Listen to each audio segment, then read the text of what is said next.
What is up, my ninjas? Shinobi here, and today I'm going to be showing you guys a speed farm build that I've been working on and just kind of figuring out and fine-tuning and everything like that.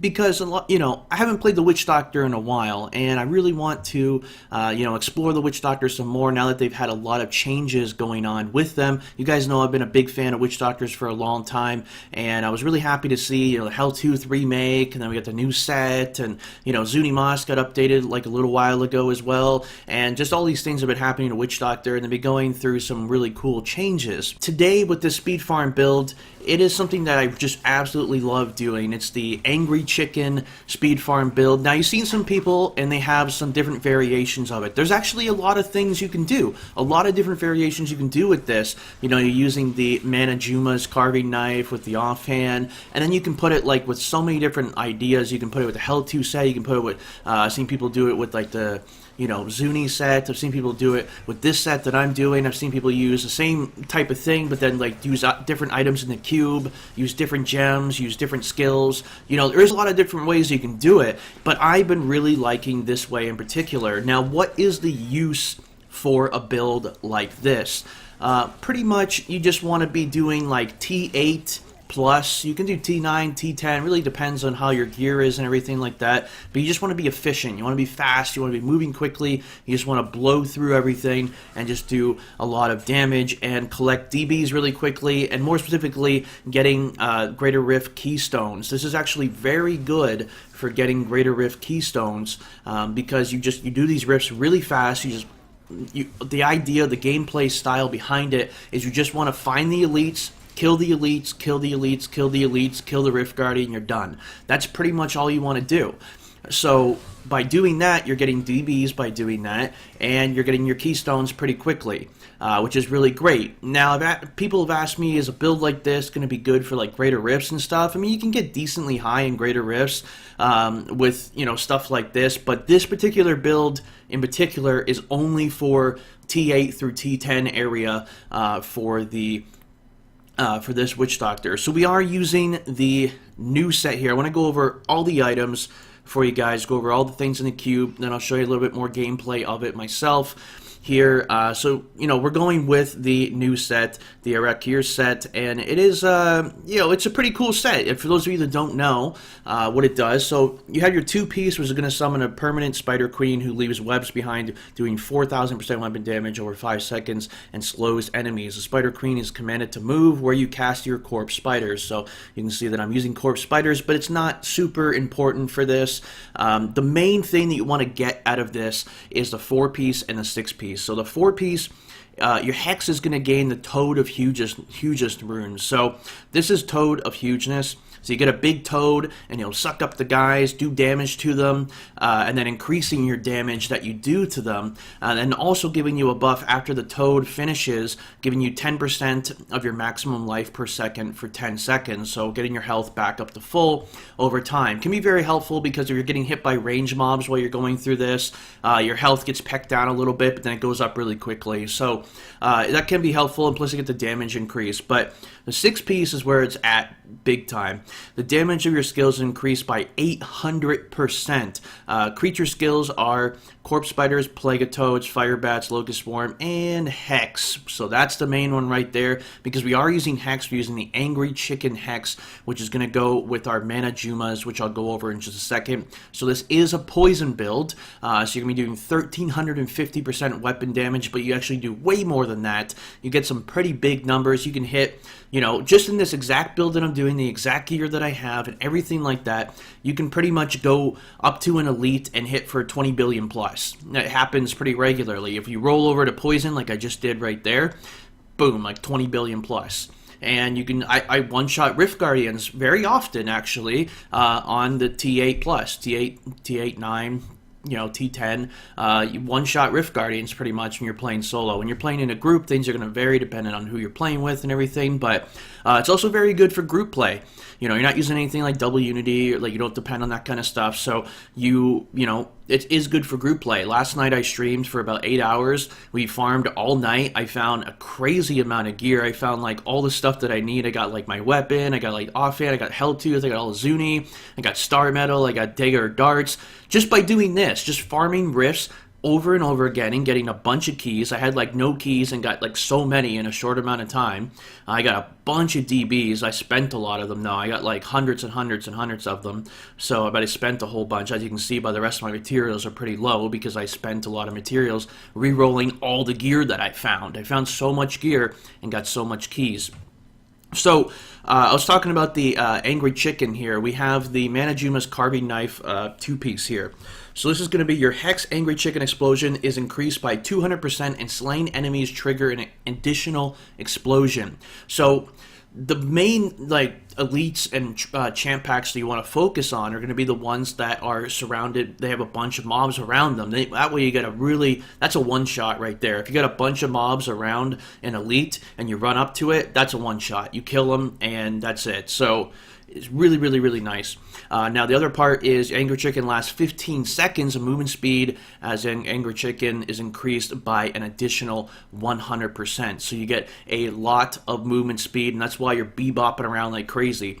When you're looking for a speed farm build, speed farm builds are all about mobility, because you get to a certain point like on T8, T9, T10 where you're just one-shotting everything. So if you're at that point, what you want to do is increase your speed, your mobility, so that way you can do it more often. You don't really need to have a crazy, high-end gear to do stuff like this. So that's exactly why it's so powerful. So let's go ahead and go into all of the stuff here and kind of break down the rest of the gear and the rolls and everything like that you want to do, and all the paragons and everything like that I'm using right here. Alright, so I pretty much showed you guys the set pieces that you want to roll, get the weapons that you want to get, but let's go into the rest of the gear now. So obviously you want to go with the in-gems. You want to be increasing your damage as much as possible, and getting rolls like int vitality, resist all. You don't really want resist all there. You'd rather have like armor or something like that, but then you have reduced cooldown of all skills.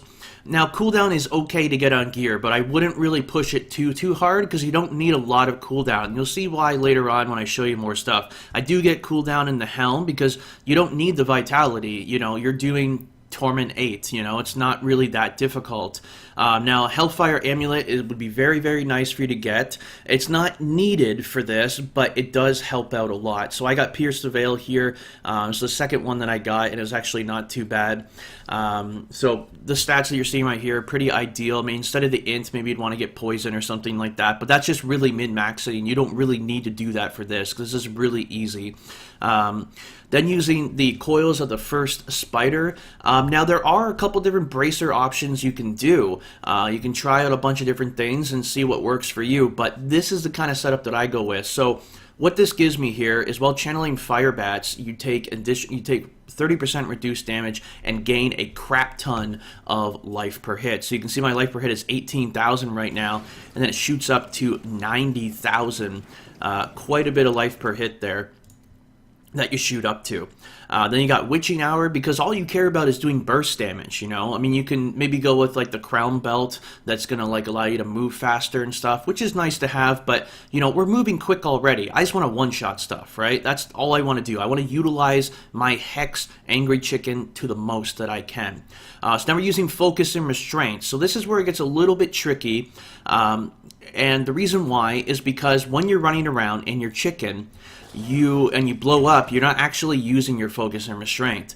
So what you want to do in the gameplay is you want to run up to something, try to one-shot it. If you do one-shot it, great, move on, pick up the DBs, go to the next pack. If you don't one-shot a pack, then you have a slight bit of downtime. So you come out of your Hex, you hit, your right click, left click real quick to activate your focus and restraint, and then boom, you pop back in, one shot them, then keep going. So, and focus and restraint usually is only really needed for the Rift Guardian. The rest of it doesn't really need it that much, but it is really nice to have to give you that extra boost of speed. You may even go with something like, Stone of Jordan and things like that. You could possibly do something like that. There's a lot of options with this stuff.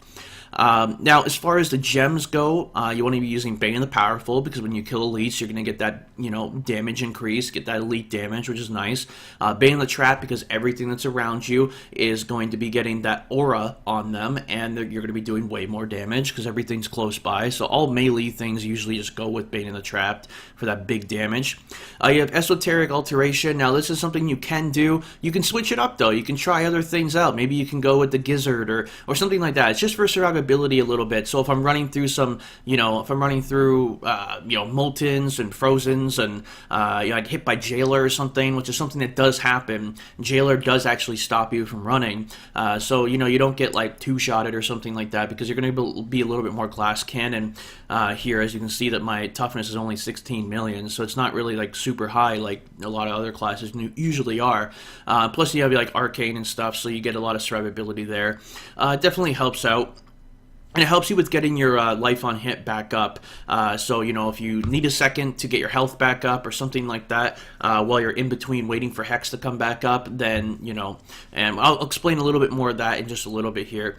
And then that's the gems right there. That's pretty much all the items. So currently I'm at about 33% cooldown reduction. Now you can take a look at my armor and my resistances. You don't really need to have, like I said, you don't really need to have like a lot of defense or anything like that. You're just, mainly just trying to max your damage out as much as you can through all of this here. So you don't want to depend on anything like attack speed. You just want to like crit chance, crit damage, as you can see by the gloves.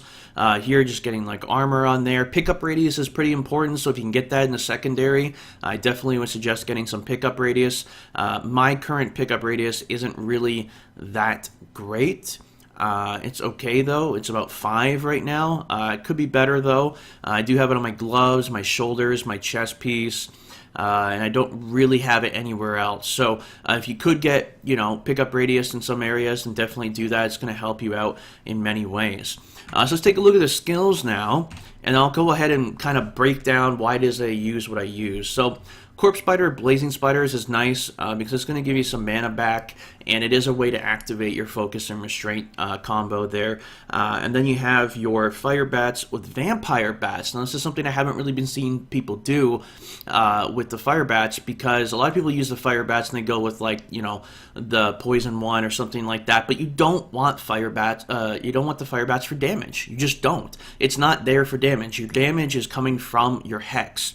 So Vampire Bats, this is going to like reduce you're going to remove the channeling cost. So you don't have to worry about sitting here and healing back up to full. You don't have to worry about mana whatsoever with going a route like this. So you can literally heal up, boom, boom, boom, boom, boom, super, super fast. And then if you need to, like if you're just waiting, like maybe you got like a second and a half before your Hex comes back up, you just heal up for a second, activate your focus and restraint while you're healing, and then boom, pop back in and get back into your Hex. That's the idea.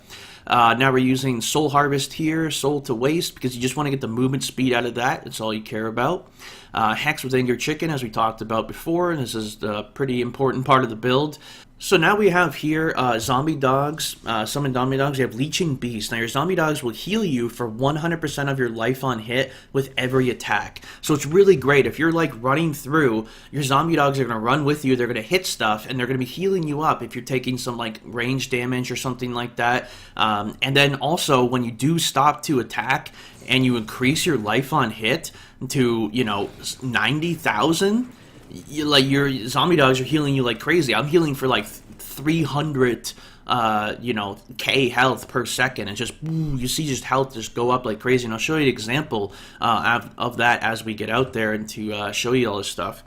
So taking a look at the passives here, now I'm going with Confidence Ritual. You deal 25% damage, additional damage to enemies within 20 yards, kind of the same rule as the Bane and the Trapped.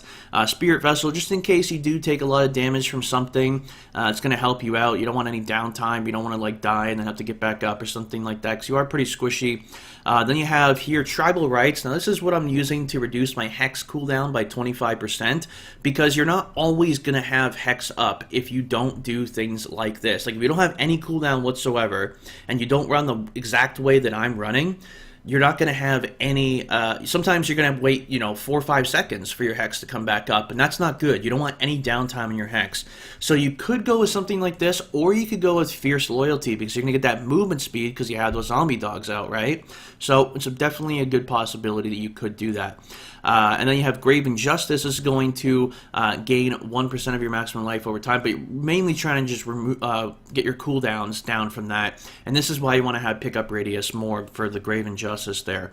And then you saw that I had Pierce the Veil on here. So you're able to get away with something like Pierce the Veil very, very easily because you're using Vampiric Bats, So if you do have to stop and heal or something like that, it's just super, super easy.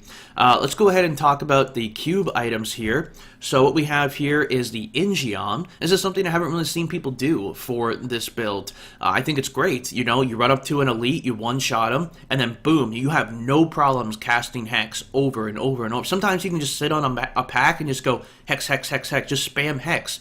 Like, maybe you got a monster that has a little bit more health, just spam Hex on top of them.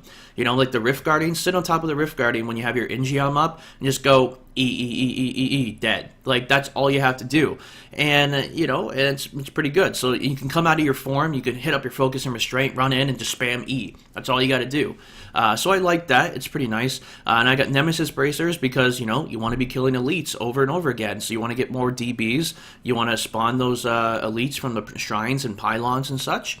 Then you also have your Convention of Elements, gain 200% increased damage for your elements. So yeah, when you roll over to Poison, you're just doing massive, massive damage. Even without rolling over to Poison, you're hitting for 6, 7, 8 billion, which is pretty crazy. That's a lot of damage. So especially on something like T8, T9, T10 area. But let's go ahead and go into the Paragons now. Paragons, obviously you want to get your movement speed to maxed out as you can. You can just go straight 25 if you need to, so you can get maybe a little bit more defense or something on your boots, or whatever the case may be. Getting the rest into int. Primary things here are cooldown, crit chance, crit damage. In the order, I would say crit damage, crit chance, cooldown, and then attack speed. It really depends on how much crit chance and crit damage you have at that time to prioritize one of those two, but you don't need attack speed whatsoever. It's literally just a fake stat for you. It's not doing anything for you, really. Then here you want life percent, armor, resist all, life regen. You don't really even need life regen because you have so much life on hit, so it doesn't really matter at all. So these are the main ones you want. The first ones you want to go for would be armor, then life, then resist all. Right here, you want to go for area damage, and then you want to go for reduce a resource cost or life on hit. Doesn't really matter. You don't really care about either one, but the life on hit is going to help you a little bit when you're not using your vampire bats and your dogs are just running around healing you. So that's pretty much it. For Templar, you don't really need to do anything for the Templar. Just have some pretty garbage gear. Just make sure he doesn't die by getting the relic there. Maybe stunning some stuff up with this weapon, which is decent to have. I don't even put stuff in here. I don't even have a necklace. I just don't even care. You just go. You don't even need Templar. It's just getting the heal, getting the regen life, getting the stun, and then getting the mana per second, which is what you want there. You don't really care about the big heal because, mana per second is just much better in this situation for sure. But that's pretty much everything right there, guys. Now I can go ahead and show you a little bit of gameplay of me going through and doing this. I know you saw some gameplay in the beginning of the game, but let me show you some gameplay of just firsthand of me doing this, just showing you a little bit of example of what it looks like. So let's go ahead and just pop into a rift here. We're just going to go through and we're just going to blow stuff up, man. So here we go. We get that movement speed nice and fast for you. All we want to do is get to our first elite, or we can get a speed pylon. That works too. So they died right away. Picking up that. Now I can just spam my hex over and over again. There we go. He's dead. Move on to the next one. It's literally all I have to do. Oh, now I'm just going to spam hex. You're dead. Move to the next one. Boom, boom. Like, it's so fun, guys. Like, it's pretty freaking awesome. So what I'm going to do now, because these guys have a little bit more health and they're pretty tanky, I'm just going to pop in with doing some of that right there. Just get the focus and restraint going. That's all you got to do. Sometimes just get the focus and restraint going. That's all that matters. I don't have my dogs up. There we go. Dogs are up. There we go. And I'll show you a little bit of display of the healing in just a minute here, too. Just what it looks like. Goblins can be a little tough to go after. I would just say, you know, just pop on your... just go ahead and get focus and restraint going and then pop in there and kill them. Getting some DBs there. Pretty nice. And you want to also get your soul harvest up whenever you get a chance. It's not a huge deal. But it does, you know, give you some extra damage, so there's nothing wrong with that. Moving into the next level now. Alright. We see we have some ghosts in this one, so they're going to drain my health pretty constantly. So check this out here. I'm just going to heal for a crap ton. 300k, 200k. Just healing for a crap ton right now. Like, look at those heals. So every time, like, if you need to, for a second, you need to stop and pick up an item or something like that, and you're taking a bunch of damage, you know, just sit there and just, you know, heal up for a second if you need to. You'll instantly back up to full, so it's pretty huge. And let me get all this a little bit higher here. Alright, so there we go, and I'm just going to chase this goblin down. So, goblins, they have a little damage reduction that happens on the first hit. So, they're a little tougher to take down for something like this. There we go, he's down now. Alright, sweet. Those DBs, though, man, that's what it's all about. Alright, so, and then we're just going to keep moving. There's another pack here. Okay, that guy didn't die right away there, so we're just going to pop again. And that's all we gotta do. So, if he doesn't die right on the first hit, sometimes it happens, you don't get a crit or something like that. Then you just want to, you know, pop into your, there we go, he's dead. Got some shoulders, nice, nice. So, that's just a little bit of an example for you guys. Just go ahead and just quickly go through here. Maybe I'll cut ahead and I'll show you the Rift Guardian real quick. Alright guys, so now we just got the Rift Guardian up. So what I'm going to do is just show you what that looks like here. I'm just going to go ahead and take a second to just get my in-geom up. And there's in-geom. I'm just going to pop that on him. Just going to run over and boom. There we go. Oh, I missed. He's actually over here. I always thought he was the... there we go. Okay, do some damage to him. So I can just literally spam this on him because I have in-geom up right now. Or I could pop out and hit focus and restraint and then kill him that way too. And just make him go down a little bit quicker. So you literally don't have to worry that much about... See, I can just go boom. There we go. Just one shot at a Mallet Lord. And yeah, pretty simple, guys. That's pretty much it. And it's lots of fun. The gear isn't really that tough to get. You don't really have to have like the Hellfire Amulet and everything like that. But, you know, it's a good way to farm very quickly, very efficiently to get some of the other set pieces that you need. That's what I did. And I got like all the gear that I needed in like one night of just doing it all night. Just speed farming through like this, getting a bunch of keys, getting a bunch of DBs, a bunch of materials, things like that. Lots of options. You see my health just going up and up right there because they're healing me like crazy, these guys. And then boom, I just can heal all the way up. I don't even have to be touching anything. I'm just healing up over and over and over again. So pretty much makes you really, really awesome. And if you'd like this kind of variation for the speed farm build for the Angry Chicken, let me know, guys. If it did help you out, you know, you can hit like, comment, all that kind of good stuff. And I'll definitely have some more Witch Doctor videos coming out in the future here because I want to, you know, I've been having a lot of fun with it, and I've been doing some leaderboard stuff, and this character is like brand new, and I've already hit tier 60. So Witch Doctors are definitely fun, and like I said, having some good times with it so far. You can take a look at my current Witch Doctors. Like, this is how quickly I got the gear. I'm not lying. Like 19 hours. Like, that's how quickly I got all that gear just by doing speed farm builds, playing with people, just blasting through really quickly, and that's pretty much it. So, like I said, guys, if it helped you out, you enjoyed this, subscribe, like, comment, all that kind of good stuff, and I will see you guys either on my live stream, twitch.tv/Shinobi Live, or in my next video. Until then, my name is Shinobi, and thanks for watching.